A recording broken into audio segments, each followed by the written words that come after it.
Okay, good evening, good afternoon, good morning, everybody, wherever you are in the world right now. Welcome to another Agile Expertise and Leading in an Agile World meetup. Thank you all very much for coming today to see us all. Today is something new. Today is something different. Today is the first episode of something that a few of us are trialing and sharing with you today. And it's called A Tale of Two Agile Worlds. And this is the first episode of it. And it's titled Resistance Isn't Futile. So welcome one and all. And I'm going to give you an introduction as to what this evening's all about. So resistance to Agile can come from anywhere, from the boardroom to worker bees, depending on the situation. In today's episode, we're going to focus on resistance coming from senior management. We're going to run this meetup a little differently as well. So first, I would like all of you to turn off your cameras, then hide the non-video participants. You can do that by going to anyone whose camera is off, and then click on the ellipses and you'll see the hide non-video participants option. Then to hide yourself, click again on the ellipses on your own square and choose hide myself.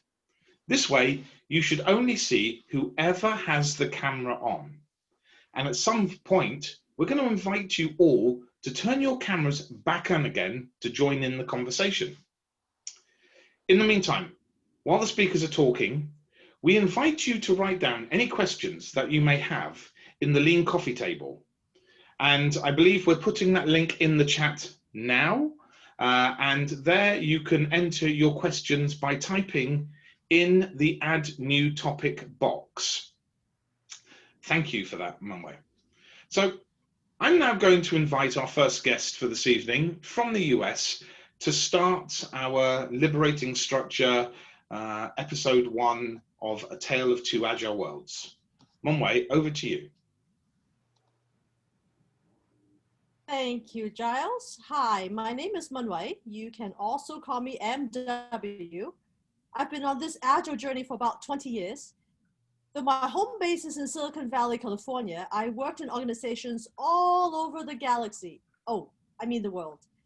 Started in engineering and ended with my last corporate title as chief of staff when I started messing around in finance and facilities. My goal is simple. I go after anything or any group that hinders the team working effectively together to produce a product that delights the customers. You can find more information on my website. Now today I have 3 examples of resistance that I would like to share with you that I have encountered from executive management. The first one, I was hired as head of program management to roll out Agile. When I tried to set up cross-functional teams for better delivery, my boss, the chief product officer, told me that my job was to make sure her organization, product management, looked good. When something went wrong, as long as her group dotted all the I's and crossed all the T's, they would confidently point fingers at others. When I continued to help those cross-functional teams, she was outraged. She told me that I was supposed to help her group, not engineering. She explicitly forbade me to talk to engineering and later on extended to anyone else out of her group, including her own boss, the executive vice president. That was an outright resistance. Now, the second example seems to be total opposite. The CEO was very enthusiastic in the beginning. When I told him what an agile organization meant, he liked what I told him and he wholeheartedly dived in to learn and participate. He marveled at how teams actually collaborated and worked together. He encouraged the CTO and the chief marketing officer to participate. He went to the team rooms in some evenings and left comments for the team when he saw he could answer some of their questions on the post-it notes. One evening, he even grabbed the CFO to the team room to see the amazing team board. Afterwards, the CFO came to me and jokingly asked if he should add a line item in the budget for the post-it notes. Well, while the team was getting used to Agile, management was also trained on how they needed to change. It went well, the team was happy, they were delivering, they were collaborating together for the first time in the company's history. Until it hit a point where there was something in the CEO's management style that he didn't want to change.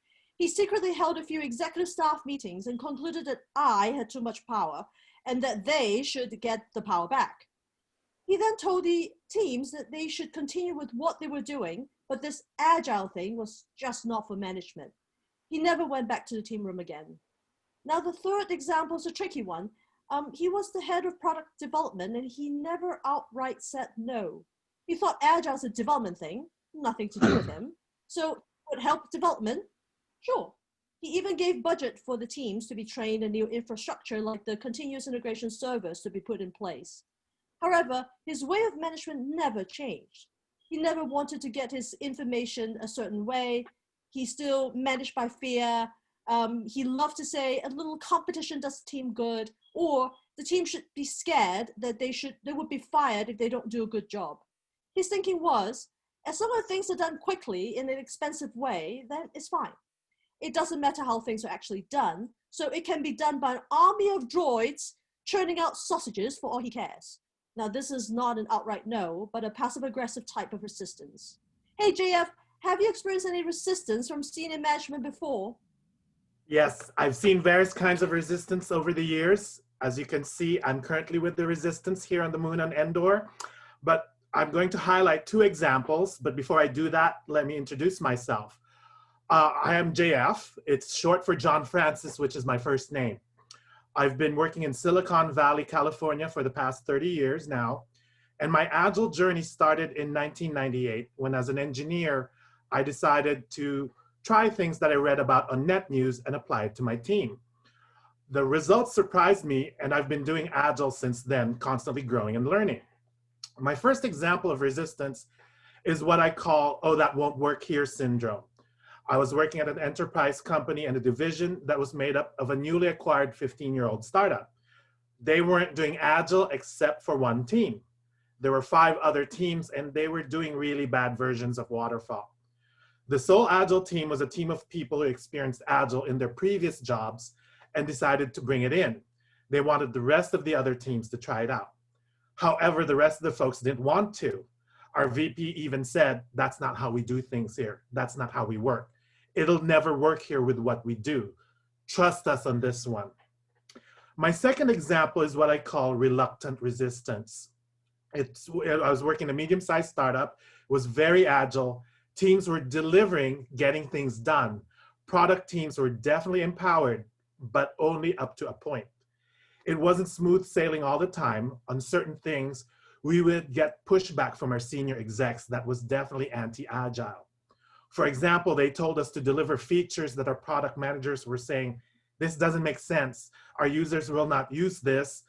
It doesn't fit our strategy. Execs said they understood our reasons, but we had to do what they requested anyway. Why did we have to do it? Well, it was mandated by the board and VCs.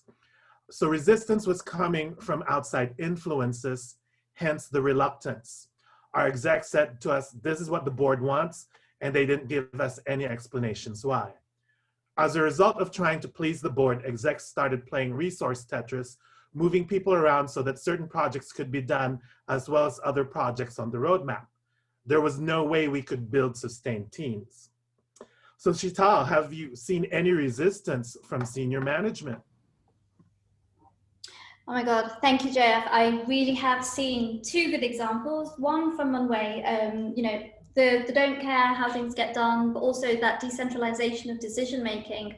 It's actually quite a common occurrence amongst the leadership where they still want that power. The idea of actually giving away their power and letting teams decide on things that they probably are closer to is something that's still a rarity. But I know in the UK, for example, it's definitely incredible.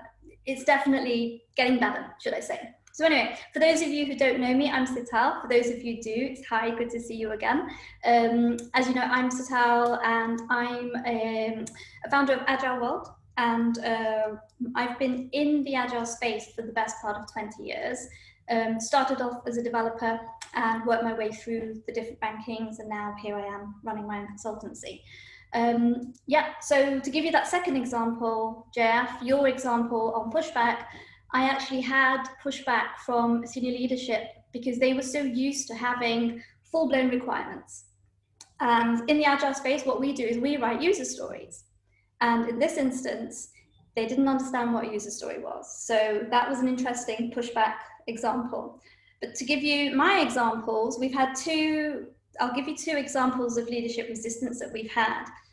Won't mention any names, but the first one is where the organization actually called in to do a big transformation. The transformation went ahead, the transformation was successful, and people were delivering in amongst their delivery teams. About 8 months in, the senior leadership team changed. There was some people who got fired, and there was new people coming in through the doors. And the resistance that came through was, what are you guys doing? What is this agile stuff? They didn't know what we were doing. And it was very different to what they were used to, because they came from an old world, and the commands that were made was to go back. And that was a very heavy type of resistance, because you're literally going from 18 months of pure change focus to then going back to where you were before. So that was quite a tough one. The second example was, if I remember, was the idea that you will do what we tell you to do. We don't care what your customers want, but we will do what we tell you to do, because that is in our objectives. So I've gone in, I've coached a team, and I've told the team that this is how we can realize the work and how we can actually get direction in terms of the way of working, create a way of working that actually gets you to the customer and gets you that feedback from the customer, where you actually know what it is you need to deliver to satisfy that customer. And what came back was, no, don't care what they want. And this is quite a common resistance that we've experienced, and that is, we want what we tell you to do, nothing more, nothing less. So Giles, what did you experience? What do you think? Thanks, Sheetal. Brilliant. Yeah, look, first, before I get into my examples of resistance and leadership, I'm going to do an intro about myself. I'm Giles, for those that don't know me. I'm a CTO and enterprise agile coach. I've also recently started my own business during lockdown called Agile Delta. I've been an agilist really for as long as I can remember. I'm proud to be part of the PMI's Disciplined Agile Advisory Council. I help run a couple of meetups just like this, and I'm launching a new podcast series soon called The Agile Confessional, so watch this space for more details. I love to learn, share, help others in the Agile community as much as possible. I'm personally very passionate about responsible leadership, if anyone's been to any of my talks previously, and I've spent many of the last few years trying to give back to our Agile community, our Agile family, by sharing my own experiences, successes, and more importantly, I think the failures at conferences and meetups just like this. My personal goal is to help change the norms of organizational management so that bureaucracy and micromanagement ultimately becomes things of the past. With all of my examples that I talk about this evening, I joined that particular company in a technology leadership level role. So I'm going to first start with my first example. It's called the "We only want Agile for the technology team" syndrome. So first company then. At this company, I learned very early on that there were pockets of people, as we all understand, doing Agile, but not being Agile. The Agile that was being done was basically put upon the teams. Those that were joining were finding they just had to literally adopt what was already in place. And instead, they were not in a position where they could actually choose their own way of working or their own wow. Also, it became very apparent that Agile as a mindset and a way of working was not understood in all of the other parts of the organization across the entire estate. There were huge silos everywhere. So I began to help coach other parts of the business, helping them understand what Agile is all about, the philosophy, the values, and how it can help remove the friction between all of those departments across the organization. Seeing that a movement of change was beginning to happen and sensing that people wanted a new way of working across the business, attempts were made very early on to quash the coaching that was going on. with the management team, and note, I never call them leadership in this space, telling me only to focus on the technology family that I was responsible for. Now, this was the undercover resistance coming through. They were trying to subdue it quietly rather than actually making a big noise about it and saying openly, we don't want it. My second example is called the "what is this agile thing you do" syndrome. 18 months in to an agile transformation at another company, the company got rid of one of the good senior managers as part of a sweep out, in favor of another worse one who had zero technology background. Now, while the agile growth was having pockets of success, the new senior manager also had zero understanding of agile. And so the coaching and sharing the philosophy and values and ways of working with him began all over again. It got to the stage in a very large meeting where he said of the agile way of working to others in the room, "What is that agile thing you do again?" Even if I'd already told him 20 times a week for the last 3 months. And finally, my third example is the "I want you to work harder rather than smarter" syndrome. So I've personally been very lucky to be part of an agile transformation that case studies have been written about, where the same team who were given the right authority, autonomy, ownership, mastery, purpose, delivered 10 times more successful outcomes than they did before they adopted the agile mindset and philosophy. They went from delivering 1 outcome per month to over 12 per month within a year later. There was also zero attrition within that same team for over 21 months. Genuinely, things could not have been better.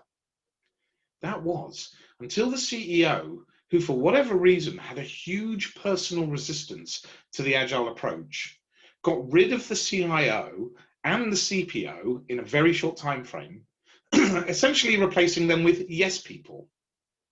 Now, several weeks later in a town hall, the CEO stood up in front of everybody and exclaimed he hated the "work smarter, not harder" moniker, and told everybody that he wanted them to work harder and not smarter. Massive amount of resistance. So now that we've all shared our individual examples of senior management resistance to agile, I'm curious, Munway, JF, how did people react to the resistance they experienced?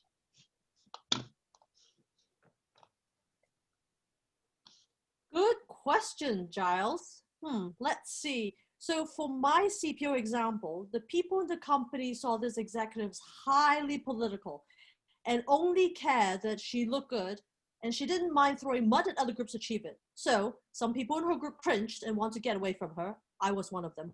The rest of the company, they were in the CYA mode, which means cover your behind. Yet some people in her group liked her style and thought she is a good example for success, since she had a checklist for everything to ensure her group was blameless. So it's easy for people to follow the list and claim they have done everything and confidently point fingers at others. Yes, I've seen very political people all over Silicon Valley. I was working at an enterprise company and there was this VP who was trying to sabotage the voluntary agile rollout enacted by our chief product officer. This VP did not allow any of his teams to take part in the rollout.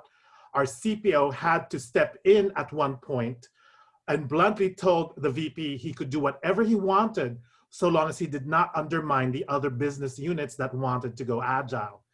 As to my first story, it isn't political in nature, but rather is more about complacency and not wanting to change the status quo. The VP of Eng, the VP of Product, and senior leads who had been at the company for years felt no need to change. It's what has been working so far, and our customers don't work this way as well. That's what they said. There's no need for us to be agile. The perception from the only team that's doing agile, we're so slow, we'll be eaten by faster competition. What happens if there's a disruptor in the market, right? For me personally, I was bored. I would do my work and be done by noon because most of my time was spent on waiting on the other 5 waterfall teams. Can I go home early, please? There's no point for me here. Oh, I have encountered VPs who like to say, we know what works and this won't work here. I definitely run into the complacent group like you have. Even if they want to change, they adopt this philosophy of better the devil you know than the devil you don't know. I've also run into people who want to try different things though. So they either become grassroots rebels or they leave the company either on their own or involuntarily. Now, for my enthusiastic CEO, there seems to be 3 stages. In the beginning, people were uncertain about the Agile, but since the CEO was so enthusiastic, people felt they had to at least try, though they were reluctant. The marketing and sales folks were just amazed at the change in the CEO. Now, as the Agile transformation went on, the team got the hang of Agile. They liked where Agile was taking them, especially when the executives were changing the way they managed.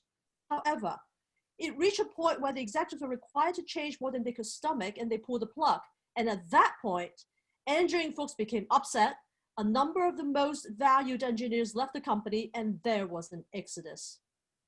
Yeah, I've seen that a lot. When the change is hard to stomach, then it only reaches a point in the organization. I've encountered this with finance, for example. Engineering was moving very fast and needed purchase orders approved. But we were constantly delayed by the procurement process, which took 3 months. We tried to see if finance would be open to trying Agile, and they vehemently said no. So say it was an engineering thing to them. For my second story, the reaction from the team was definitely about resignation. We tried as best as we could, trying to move forward while trying to understand the reasoning behind decisions. However, there was a pervasive outlook that things weren't going to change. So there was a slow attrition over time, and it was accelerated even more when senior execs kept moving people around, playing resource Tetris based on what the board told them to do. You know, I have encountered boards dictating how things are done as well, but it's exactly opposite of your experience, JF. You know, remember the enthusiastic CEO? A few months after the exodus, the board asked the CEO what he had done and insisted that he'd better fix it. So he came to me, asked for forgiveness, and if we could start over again. Unfortunately, he did the same thing when Agile hit something that he didn't want changed. Another round of exodus, and eventually a new CEO was put in place by the board. For my third story, there were 2 reactions. In the beginning, people were reluctant, but because the executive vice president spent money on training and infrastructure like the CI servers, people thought he was supportive of Agile and that they had to do it. Now, over time, when the team did not see their executive VP and CEO change, they still wanted the status the way they wanted it. They still managed by fear. They still motivated people with threats of potential firing. The teams became jaded and sarcastic. They realized that senior management didn't care about the workers, regardless of what they said about company value and culture. When HR sent out employee surveys, the teams from various offices started to make it a game and conspired on how to give the best answers without looking like they colluded. Yes, so long as I get what I want, I don't care what or how the team does it. I've definitely seen that kind of attitude from execs. You know, one really clear example of how that attitude deflates Agile teams? What? It's when an exec utters, everyone will just have to work smarter. Oh, I have heard that so many times. Hey, Chantel and Giles, what kind of reactions have you encountered across the pond? Great question. So interesting. Giles, did you want to feedback first? Yeah, I don't mind. I mean, absolutely. Let's go with my sort of feedback from my first syndrome. We only want Agile for the technology team. You know, the areas of friction and resistance that was sort of created then outside of the leadership actually was most prevalent, or I most saw it when a head of department who, firstly, after being part of the Agile coaching process, I should say, exclaimed, "I'm a blocker, and now I know I am, and I now know I need to change," which was, you know, amazing, a moment of enlightenment and clarity. However, they went back, unfortunately, to their old way of working once the senior managers had obviously limited Agile to the tech team only. You know, this, I also presume, created a similar amount of friction with my technology family, as it felt that we had all been put back into a silo, back into our box, just to do things the way we had to do it, rather than trying to break free from one and actually being part of the whole wider organization. Have you had that sort of experience ever? Slightly different. I think the key one was the, you know, it was more to do with the fact that we would have to prove Agile is and does what it says on the tin. Yeah. So in a sense, what we had was the leadership team were saying, look, we've got this series of objectives, these are our KPIs, meet them or go home. It was quite a serious conversation we were having. And the response to that resistance was actually a lot of heated conversations, a lot of debates, a lot of push back and forth as well. So that classic word, pushback. Quite intense as well, to the point where one person actually left the organization. Wow. They were so passionate and they learned so much about their Agile journey in this team that when there was that pushback, there was a turnover. But that actually was a bit of a turning point, and I will talk about that afterwards as well. For the other example, where there was we're all Agile now, we're all doing well, new leadership comes in, the feeling on the floor was, what was the point of going through that change when we're just going to go back to where we were before? I mean, that's just ludicrous. And why does a leadership team not come to the ground, see what we're up to see what positive changes we've made, and you know how this whole journey, this whole transformation journey has actually made things better and much easier for us. So that was really disheartening, really disappointing for a lot of people on the floor. And yeah, there was unfortunately nothing you could do about it, which was quite a sad story actually. But I do have some positives to share based on what JF was talking about, and I will share that off shortly afterwards. And that was around how we dealt with the procurement and finance team. I can't wait to tell you about that. Fantastic. Well, I then want to get on and share that the resistance sort of felt outside because of the impact from that senior management.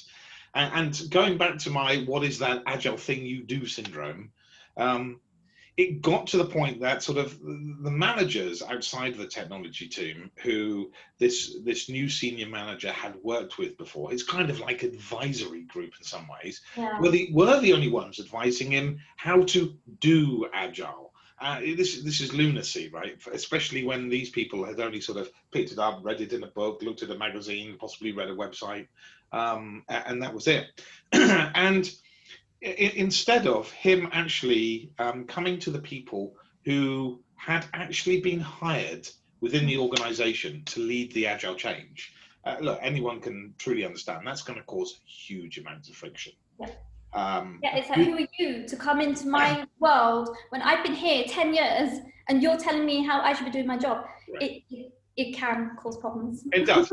And so going back to the fact we were in a very large meeting, and he said, you know, what is that Agile thing you do again? Afterwards, we actually left the meeting, and several of the committee from the other party actually came over to me, and I got an apology from them, and sort of said, sorry for that, after he had sort of walked away.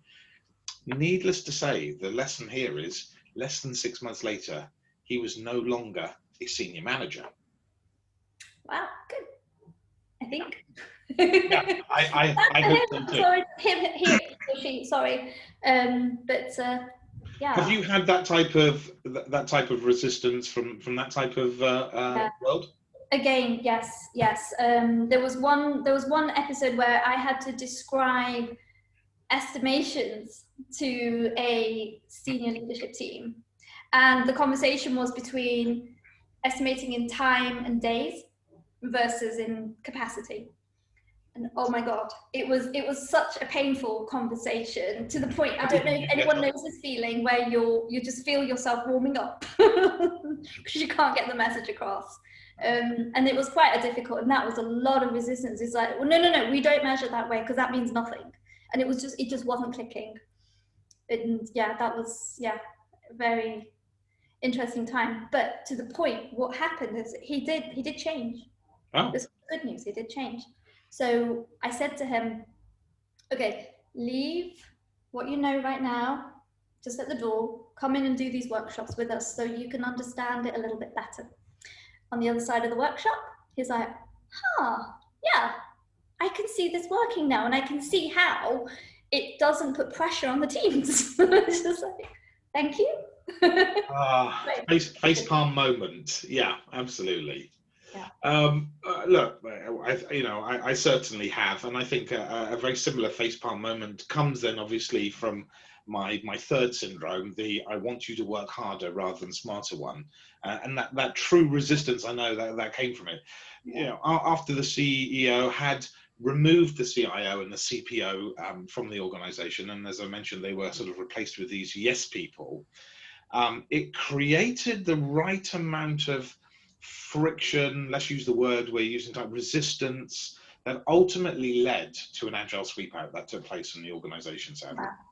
And following on from that sort of agile sweep out that took place, this actually led to a massive attrition due to the comments that CEO had said in that town hall, I want you all to work harder rather than smarter.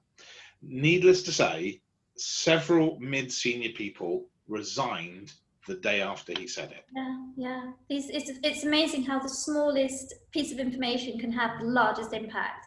And in a similar way, when the organizations changed back, they stopped doing agile, so there was a huge announcement, no one's doing agile anymore, go back to what you were doing before.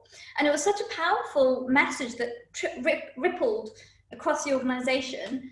And believe it or not, and the impact it had, share prices dropped to that degree. Wow. It was such a serious change for the worse, not the better, that share prices dropped. Wow. And you know, that was a huge moment for whoever actually sort of made that decision. It was crazy. And yeah, there was a lot of people that left the organization after that. And as far as I know, I'm not sure where they are now. Okay.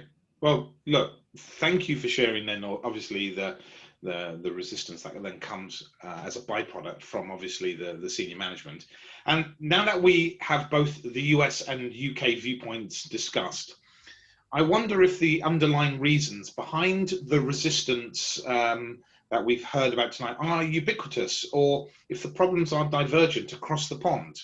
So let's invite our guests from the US back into the discussion. Hi. Hey guys, great to have you back. Hey, thank you guys.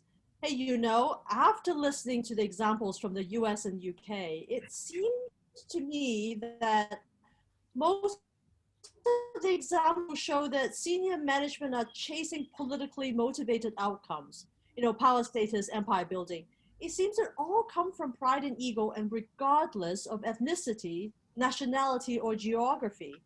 If we dive deeper into the politically motivated outcomes, we may realize that some of them pursue those because that's what they're conditioned to do. I mean, that's what they have seen their predecessors did. That's what they were taught in school, that they're to focus on competition instead of collaboration. They may say the enemy is out there, not within the company, so stop fighting among ourselves. But they don't know how, and they're uncomfortable to admit that they don't know everything. You see, they get promoted by what they know, and they do not want to look like an idiot.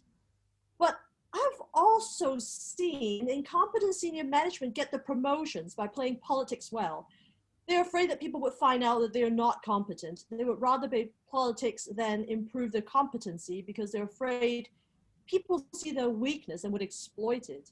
Hey, JF, you know, for your executive who said that won't work here, I think he might be too long in the game to understand the new world. I mean, he's probably stuck in the old world of structure and command, and hard to change strong fixed mindset and personalities. Those who think they know better. I mean, especially if things have worked well to date. Do you agree? I do agree. I think people can become too comfortable to change. Complacency sometimes sets in. It has worked so far, so why change, right? In this case, for the VPs that I was working with, they didn't feel the heat of the competition.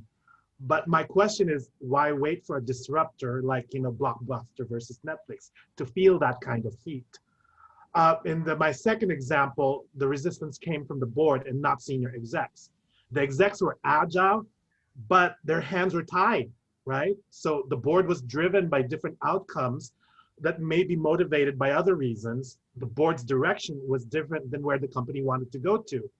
We ultimately failed in the end because we were trying to accomplish two divergent things. Giles, Chital, care to comment? Yeah, no, I agree. Definitely have been there where the executive and leadership team are all in, supporting it all the way. But then you've got another area that just got different motivations that kind of become sticking points. But just to echo one of your statements around, the complications you had in procurement and how it wasn't aligned with finance and budgeting and all of that, I actually have some good news to share. So resistance, but in a good way. So the initial resistance was, oh my God, the finance department can't handle our projects because we're working in shorter life cycles than the annual life cycles. And we don't know what to do because we can't take that huge budget and then break it up. But actually, that was a turning point for one of the senior leadership team members. They were like, actually, why not?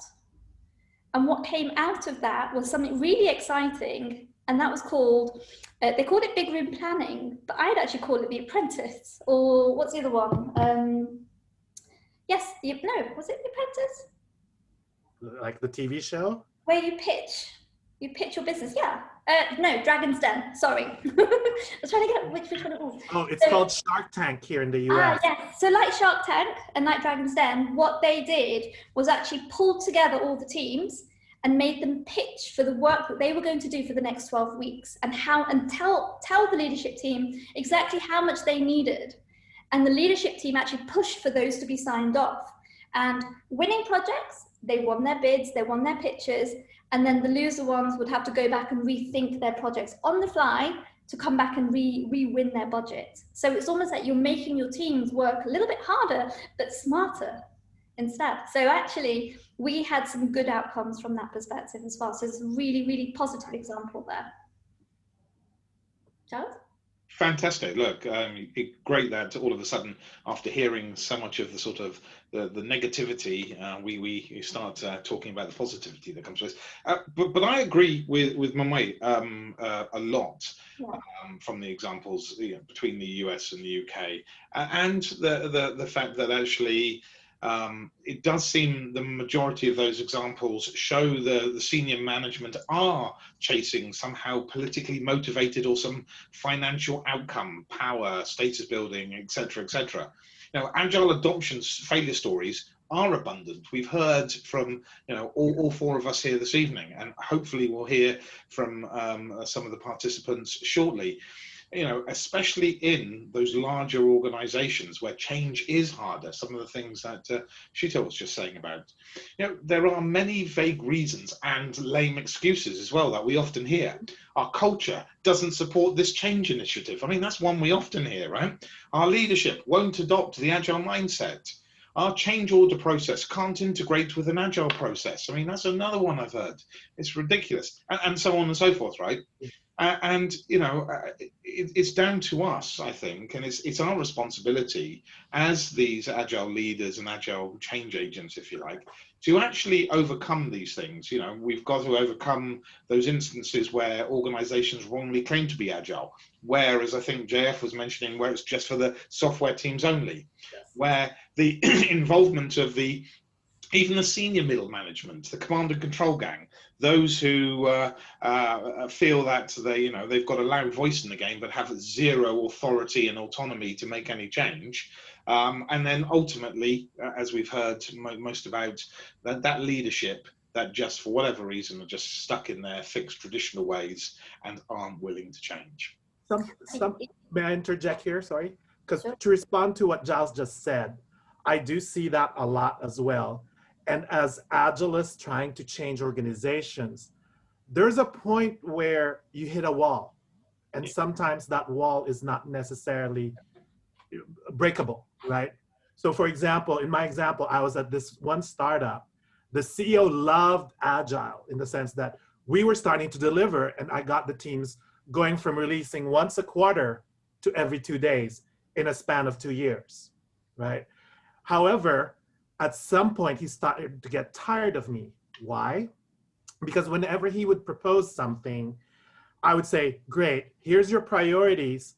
Which one of these things should we drop? Because we don't have enough capacity for this one. He got tired of me saying that, to the point where he hired a chief operating officer. I was the director of engineering, who was a yes person. And because they were a yes person, they decided to reorg and take away my director of engineering and put me as an architect with no one reporting to me. So that was a sign that I was like, oh, I'm not wanted anymore here in this org. So I left after that. Oh, I'm sorry to hear that. All experience that way. Yeah. I was just going to say that I completely agree in that I think there's an educational gap in terms of what Agile really means. It started the wrong way. The whole influence of Agile came from the bottom up. It started with a bunch of developers, right? And we all know this. So, and we all embraced it because how efficient it made us. And that's the reason we all embraced this new Agile framework. And, we all started to talk about it and started adopting it and going, wow, this is awesome. But the thing is, it took a while to catch up at the top. Yep. And I think it's still on its way. We're almost 20 years in to doing the manifesto is almost 20 years old. I still remember celebrating the 18th. So, yeah. I found that, what Chantel said is absolutely true. And what I found is people are not really know how to actually communicate to senior leaders. Because if you're not talking the level, then whatever you say, this may be an awesome process for you. It may work really well for you, but that's not what they actually do. So, well, that's nice for you, but what's in it for them, right? So if you know actually how to communicate in a language that they understand, that you can actually help solve their problems, that actually would lower the resistance a little bit. Now, of course, we talk about the whole politically motivated outcomes, and that is a whole different ballgame there. But there are, at least, if you can help some of the problems, they will be at least open to a certain extent. And I think at least somewhere. So at least that's my experience. Absolutely. And I think also we now have a bit of a crystal ball, don't we? We can look into the future and predict the resistance to a certain degree because we've seen it time and time again. So actually we could actually persevere and prepare the leadership with what is likely to happen before you fully embed yourself in an agile organization, for example. We were starting to see that right now because you're starting to hear more stories about C-level execs becoming more agile with, for example, Harvard Business Review articles. And just recently I heard a Bright Talk on the Agile board, the Agile VC board, which was also pretty new and very exciting from that respect. Yeah, and of course with the COVID, it actually helped accelerate that. Yes. And the board has to change, they cannot just meet every quarter anymore. They cannot meet, in some secluded resort, and all that. Not anymore. So, they have to change. So they're forced into this environment. So that sort of helps. Look, if we want to make some quick bucks here, then let's put some bets on right now that the world isn't going to change, leadership isn't going to change. If we do nothing about it, if we step away, if we stop any consultancy, if we remove all coaches and everything else that are trying to change organizations for the better, and we put some money on that in 2025 or 2030, organizations will still be in exactly the same position. You know what? We're going to make a ton of money. It's brilliant. Why don't we ask the floor now? What do you reckon? Yeah, well, this is exactly what I was going to do. I was going to say, look, brilliant. I want to invite everybody now, please, to turn their cameras back on and join us for our discussion. We'd like to go to the Lean Coffee, and look at the questions and see some of the things that people have actually been raising while the four of us have been having our discussion. And for people, just as a reminder, if you want to see people also who don't have their cameras on, just click on the ellipsis on top and just say, show non-video participants back again, right? Brilliant. Cool. All right. Wow, So, I see some actually good questions coming in. How about if we give you guys maybe a few minutes to add some topics, to add some questions, so you just type in the add new topics, and then after that we'll do voting. Has everyone got access to the board? Can everyone see it? I can see a few people are on there already.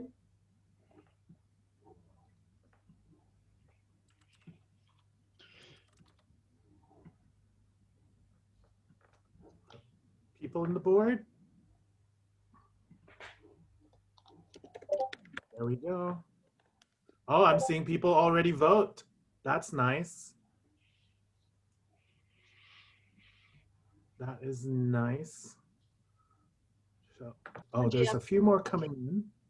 JF, hold on. So let's give people a couple more minutes to write down the topics. You can vote right now, but we're not officially voting yet. So if you want to change your vote, you still have time to change your vote.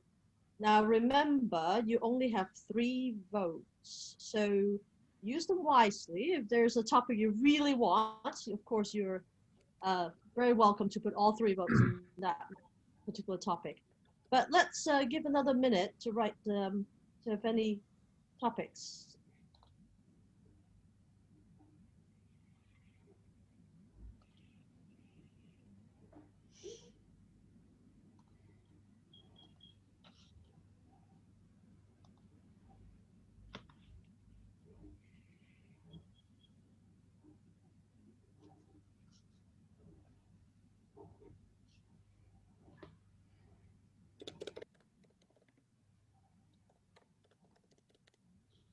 I'm actually starting to see good topics coming in. This is brilliant. Yeah, agree.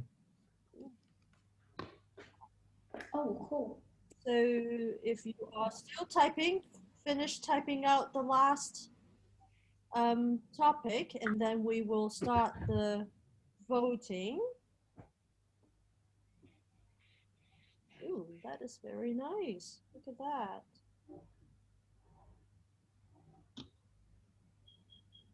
All right, so if you're done actually putting in the topics, you can vote. There are 3 votes available for everyone. Voting done. Not everyone, though. I can see that there are still people with 3 votes outstanding that they can use.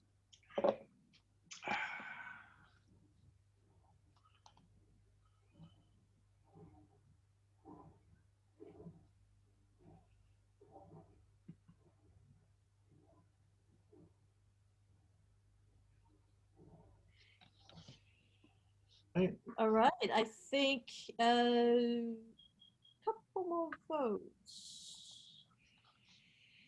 All right, are we all done? I think I still see 1 vote outstanding.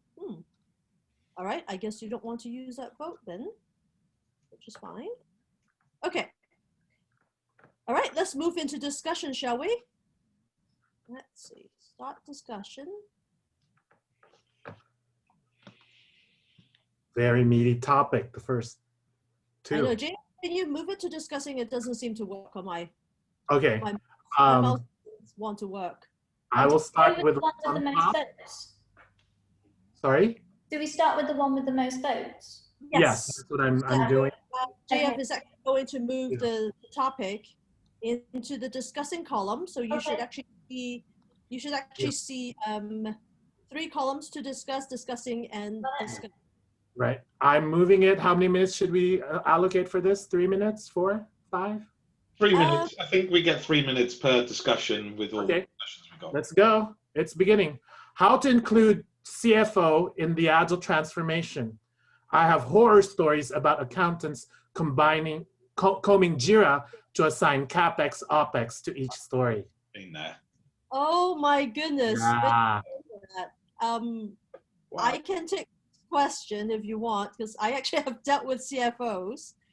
First of all, I never introduce CFO to JIRAs, because that's exactly what they do. And second, I normally go around the process. I'm sorry, probably after today, you realize I'm the queen of going around process. I don't actually tell them what I am doing.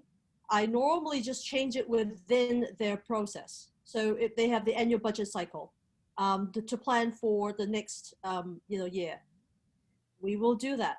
However, within the teams and within the product development organization, then we actually do rolling budget. We actually do every quarter. We actually do the changes, of course, from a finance perspective. If you actually have to change after every quarter, there's a serious heavy change process, and we try to bypass it if it is possible. So that's, I know it's not the answer that you guys are looking for, but I have not directly dealt with CFO. Now, CFO, of course, they're not stupid. So they actually slowly caught on of what I did.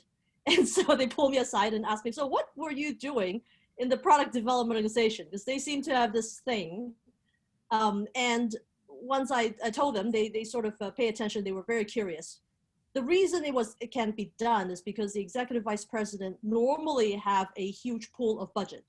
And so, he or she can actually divide it and how they want to do it. It's really up to him or her. So I was able to help her and help him that way. And so the CFO was curious to a point where he actually said, hey, that sounds really good that you were, helping that executive VP. Hey, do you mind helping sales? Because they're in a mess. And, the bonus structure and the pay structure, we really don't want that. And I'm like, no, not touching that.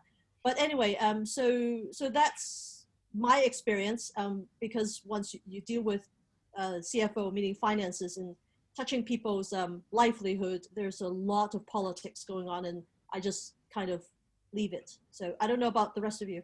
Well, I'm going to jump in very quickly because I've got exactly 100% to that experience that someone's raised, whoever's raised that particular horror story.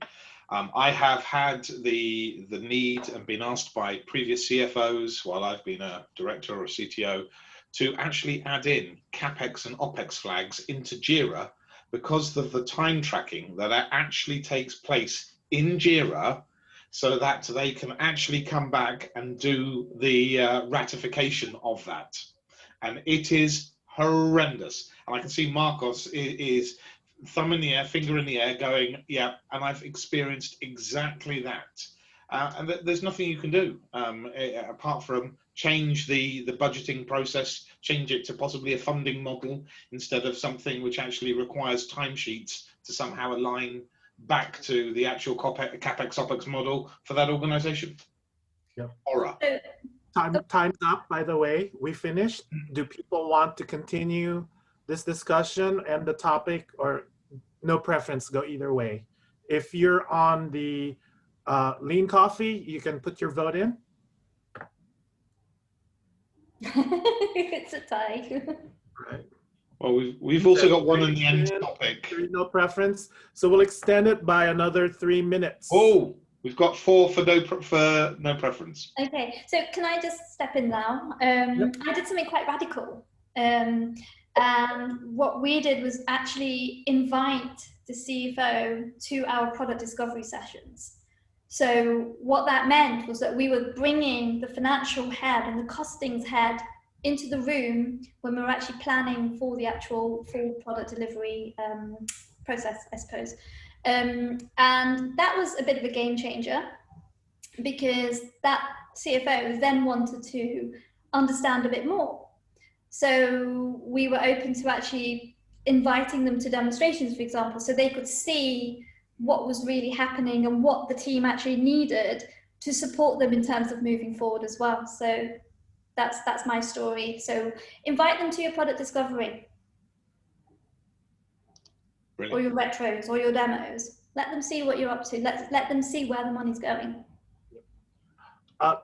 I too experienced JIRA horrors, right? Where CapEx, OpEx was being tracked in JIRA. And one of the more successful ways in which I've tried to shift away from Jira is to kind of ask, what exactly is needed by finance? What do you need from engineering in that sort? And how, starting from there, we can then have a discussion of, well, if this is what you need, does it have to be in Jira, or is there some other way that I can capture this data for you that you're comfortable with? Because one, we all know Jira is not a financial software. You're using the wrong software for that. Mm-hmm. Is there something else that Jira might feed into to help you with your financial software? That's, I think, that one of the key thinking that you need to have. But as Munway said, finance is a big powder keg. There's a lot of problems in there. Look at Beyond Budgeting. They started in 1998, and we still have not gone beyond budgeting, which is one of the most agile budgeting things to do out there, right? Lean finance. So, you know, it's a hard problem, but at least you can control the scope maybe as someone like, okay, I'm only going up to here. That's really interesting, JF. I think that's something that, you know, I think we should take back in the UK for sure. That's really interesting. Thank you. You're welcome. By the way, the interesting thing is Beyond Budgeting was actually started in the UK in 1998. So yeah, it was. Yeah, it's a bit sad that Ironic, isn't it? it hasn't gone, you know, too far. All right, we're just out of time with this question, so it's whether we want to move on to the next. We've got about 10 minutes left or so of this evening's festivities.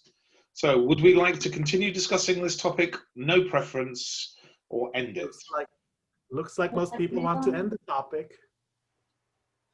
Cool. Brilliant. JF, All right. over to you again. All right, I am sorry. The next topic is, what happened? What happened to the other topic? Oh, Sorry, there, bonus and promotion. I just moved. Bonus and promotions are tied to delivery of set projects with fixed timeline and budgets. Who would like to take this one? I could start if you don't mind. So there was it's a common theme amongst most organizations. I'm hoping I'm on the right track here, where bonuses and promotions are linked to individual performance. Now, one thing that we found ourselves doing, because what was actually happening, you're going agile, everybody wants to perform because they want their bonus, they want their promotion. And, you know, if they went down the route, so this is actually an element of command and control. It's really ironic. So the senior leadership team was saying, right, everyone has to be agile. If you're not agile, you're not going to get a bonus and you're not going to get a promotion. Crazy, right? So one of the solutions we proposed was that, because what was happening, there was a lot of fighting going on amongst the teams and a lot of people going, I know agile. I'm not going to tell you about it though. Is that right? So we had to change because it created a culture that we didn't want to see. And so as a result of that, what we did was we talked about how we could, so we did our own little brainstorming sessions, and we came up with the idea that, okay, who's responsible for delivery and who are we going to make responsible for these deliveries, and who's responsible for becoming agile? It's going to be your teams. It's going to be your middle management. It's going to be your people. So why don't we make them responsible as a team? So we took away the independent bonus scheme, sorry to say it this way, and replaced it with a team bonus scheme.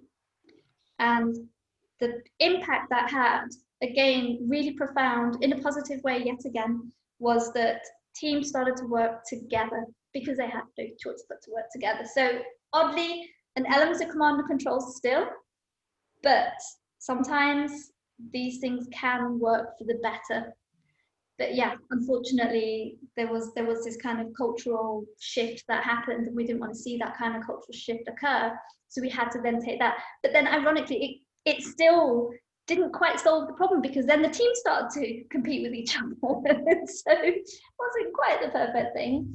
But they took away the idea of set deliverables, set timelines, because they understood that when you're going through an agile transformation, you're going to take time. You need to understand what it's going to take. But it needed that education at the resistance level, at the leadership level. And by just giving that education, just pre-warning the execs to say, look, you can't bonus and promote based on projects and fixed timelines. What you can do is fix it against increasing their level of maturity in the agile space. So that's Okay, right. so I think time is sorry, up. I was just about to mention, so we can do the either extend, no preference, or end. So actually, let me do a really quick thing, if you don't mind. So, because this is a very heavy topic, and JF and I are actually gave talks on this particular topic. So if you want to explore more, you are welcome to come on the 29th of September. I'm going to put the meetup link there so that you can go. And we will talk about this because it's a very meaty topic. It's not something we can talk about in 3 minutes or even, half an hour. So hopefully we'll see you guys there and we can have a longer discussion of this topic, if that would be okay. Sorry. Does that change your vote, knowing that? Right. I don't think we can change our votes here. Does it? Well, no, I think, look, we should probably extend it for a few more minutes on this topic. I know there's some people who've reached out with wanting to raise some points. So please let's invite other people then. Does anyone else have anything that they would like to add onto this particular topic? Yeah, Giles, it's Sal. Can you hear me okay? Yeah, absolutely fine. Oh, yeah, one thing I've found a few have started to do, I mean, more companies are moving away from individual assessments and moving to teams because they're realising exactly as you just said. But another thing I have found a lot to do is where they're awarding how teams develop themselves and develop the business. So that, for example, across consultancy, a lot of them have a utilisation target, obviously, because they've got to cover their cost. But they're now splitting it. So you've got 50% of your annual assessment comes from the utilisation. The other 50% comes from how the teams form and develop and advance themselves. And it's a slight aside from Agile. It just proves that Agile does work if it's allowed to breathe, right? And allowing that kind of team camaraderie to the point. Sometimes teams do compete with each other because at the end of the day, there's a bonus pot and there's some competition. But, is that a bad thing? Yeah, I don't think so. I think it's encouraging sometimes. Yeah, and I think the one thing we have to be careful of, and this touches a bit on the previous topic too, is the managers and seniors, they tend to revert to type under pressure. Yeah. So yes, it's great, this agile way of working and thinking about the outcomes and thinking about individuals and behaviours and why we're here. So efficiency, effectiveness, etc. But what will happen is when the share price changes or there's pressures from the outside or pressures from inside, the deadline's coming up, people revert to type and they go back to command and control or micromanage or whatever label they give it. And that's something to fight against if we can build a way of resisting that resistance. It's one of the biggest challenges, isn't it, to actually revert back to embedded ways of agile working. So reverting back to agile rather than reverting back to an old way of working. And so there's a bit of a process to go through in order to embed the mindset.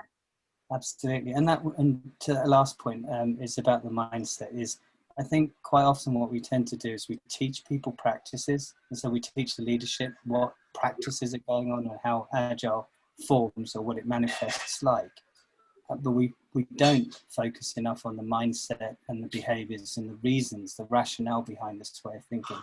At its heart, agile is common sense. It really is. If you think about, you're doing this for a customer, you need to ask the customer what they want, you need to understand what the value is, you need to deliver it. All of this you should be doing anyway. It's just the labels get in the way and they make them think, oh, I need to practice in a particular way, so I'll call somebody in to help us. And no, just stop and think about what you're doing while you're doing it. Yep, very true. As soon as Alkesh started talking, then the first thing that came to mind was the Queen song, Under Pressure, or Ice Ice Baby by whoever it was. If you No. millennial. Take that abomination away. Brilliant. Look at that. Perfect timing. Thanks, Al, very much indeed for that. Thank you. Yeah. Right. We have time, I think, for one more conversation. And so back to our master of ceremony in our lean coffee table, Mr. J.F. Hunson, please tell us what our next one is. The next discussion is sticky middle management. How to engage them to step out of the way and not feed senior leaders with BS.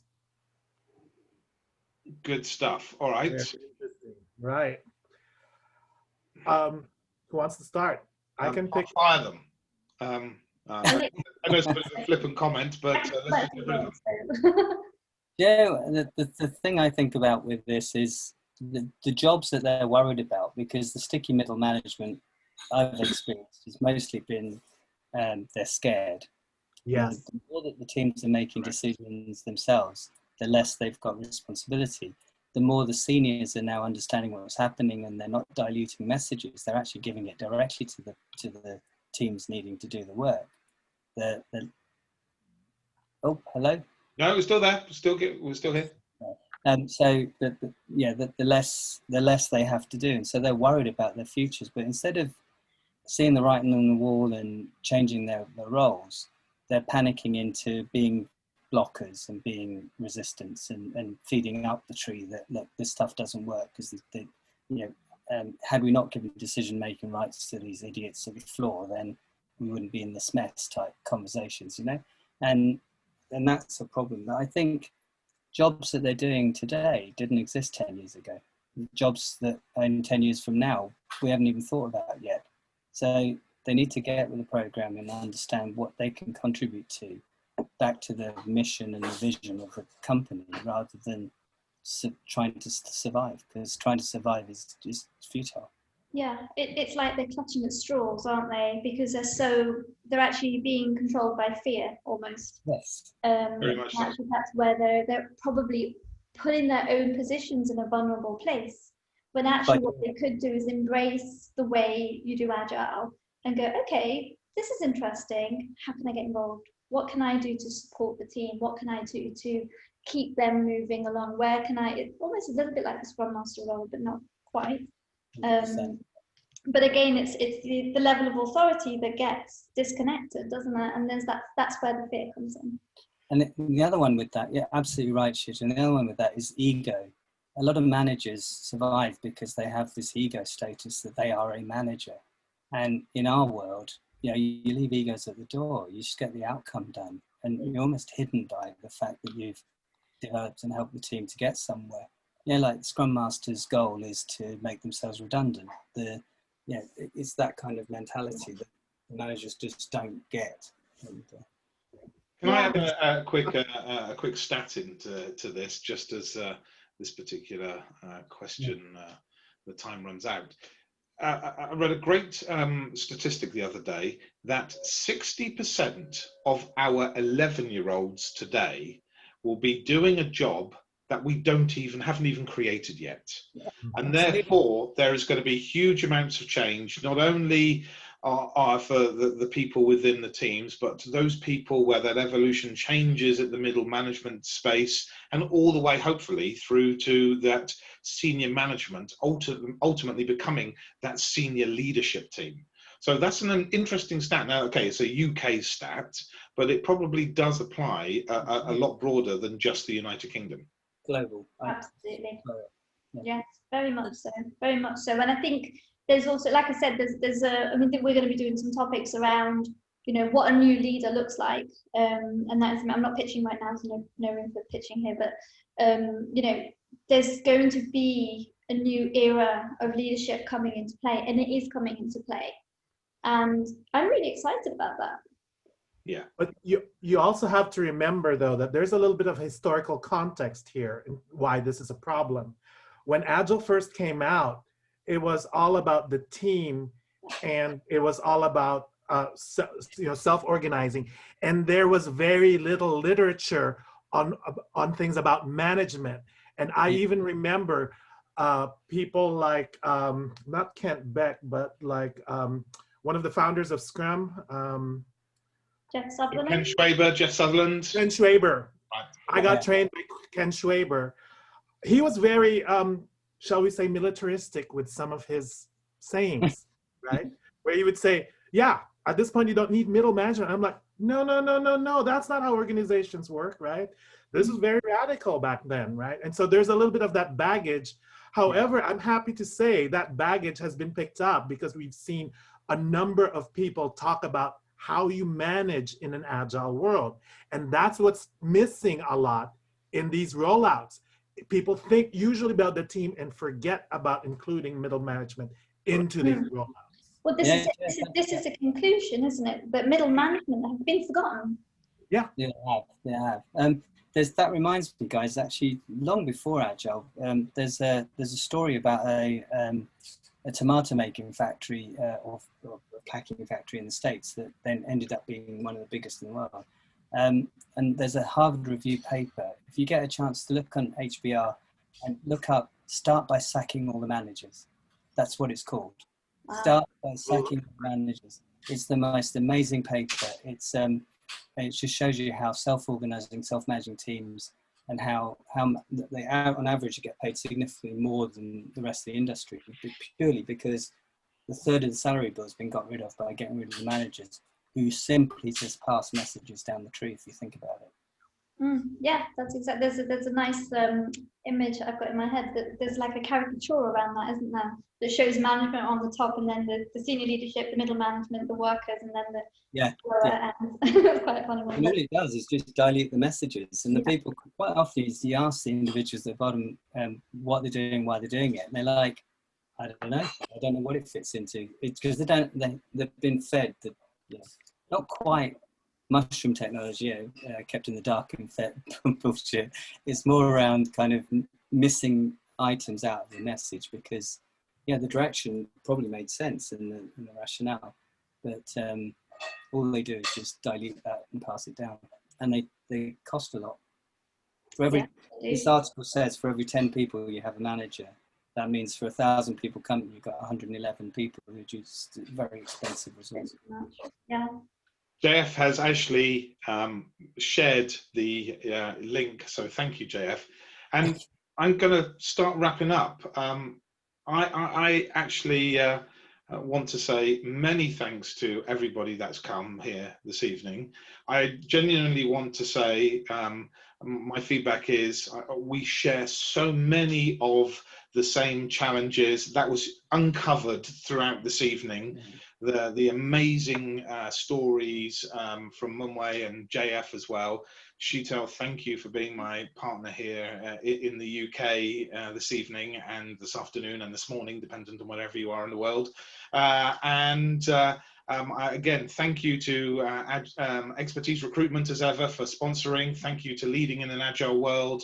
And I look forward to seeing all of you at the next event, which I believe is in a couple of weeks with Alistair Corrie. So hopefully see you all very soon. Thank you very much all for coming this evening. Thanks, everyone. Thank you. Bye. Thanks, everybody. Stay safe.